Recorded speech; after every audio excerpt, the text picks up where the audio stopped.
Moving on, number 9 is actually Octopus Girl.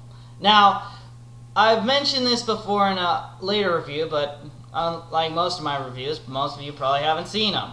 Octopus Girl is the story of this little girl named Toru, and she was a regular high school student, and she kind of hated her life, and you find out very early on that she committed suicide from being picked on by other girls, and actually not only picked on, but she actually accidentally drowns in the ocean, and well, basically all they do is they just run in and keep pestering her, and then eventually she wakes up from a nightmare after almost having drowned and being force-fed octopi because they just joke around with her, calling her Octopus Girl constantly, and she finds out that her lower body is that of an octopus. And what does she do? She just runs around and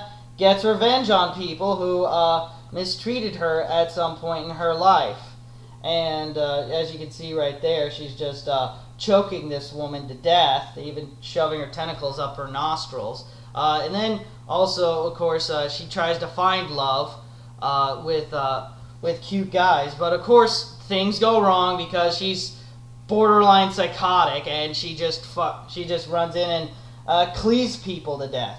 Now, keep in mind, this series is hilarious by how over the top the violence is, and how she just can't keep her crazy in her head, especially at this one point where she's entered into a beauty pageant, but ultimately doesn't come in first place, and so what she does is she decides to just sabotage the competition by tossing a bunch of insects on the girl next to her.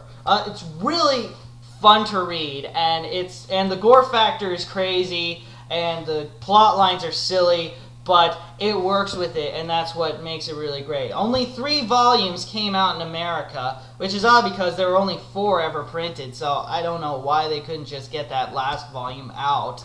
But this is really cheap and easy to buy, and also you can just get the first one if you don't like the rest of it. You don't have to get the rest of it. That's what's great about it. You can get as much as you want and get your fill out of it. And of course, you may be thinking, how can a horror be funny?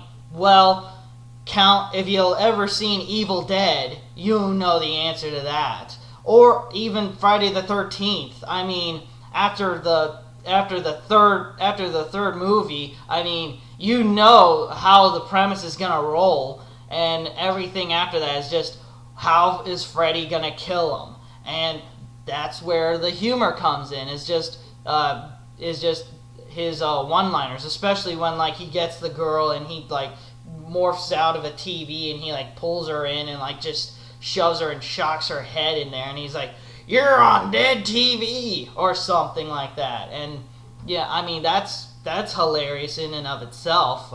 So saying that a horror manga can't be funny is just limiting yourself to the kind of stuff that you can read. And because it's horror and comedy, it gets just one notch higher than Pet Shop of Horrors on my list. Next up, though, is Hino Horror, and I'm basically just taking the whole series into account. But to be fair, of the 15 or 16 titles I think there are, I only got the first 6. Now, after this, I've heard that the series gets incredibly terrible. It becomes incredibly boring, repetitive. The assistants are doing more of the artwork than Hideshi Hino himself, and the plot lines actually get repetitive and uninteresting. And, well, while that may be true, the first 6 volumes that I read here actually are really great, especially, surprise, surprise, the first one, The Red Snake, where you're just sort of going into this person's household, and you're seeing how bizarre and deranged his family is, and you have a great amount of gore factor here with this one guy that likes to chop up chickens and then just hang their heads on a rope while singing about it, and then you have here this crazy old woman that just pesters everyone in the household, and it gets super sick, especially the old man, the grandfather, who has this big sort of whelp on the side of his head, and he needs his daughter-in-law to rub raw eggs on it to soothe it, and then also at various points while she's rubbing it, he needs her to actually step on the welt to drain the pus out of it, and it just gets more and more disgusting as you keep reading, and that's really what I love about Hideshi Hino. Is just he takes the gore factor and he cranks it to the extreme. Even this part here where snakes have gotten into the bed with the daughter and are just sort of taking over the whole house, and it just gets creepier and creepier. Really great first one, and then also the second one with Bug Boy, about a little kid that's obsessed with bugs until he eventually becomes a bug himself and sort of renounces his humanity. And well, the next two actually are two-parters, just about Onimbo and the bugs from hell. And well, they're both a little silly and kind of childish, but I mean, for younger readers, these are a lot of fun. It's just about these guys who go around and they like to, and apparently bad karma and stuff are caused by evil bugs invading people and causing them to go insane. And so it's up to these little guys called the Onimbos to sort of go in and they eat the psychosis out of people's brains, and they sort of feed on that. So they're forces of good, but it's still creepy as hell.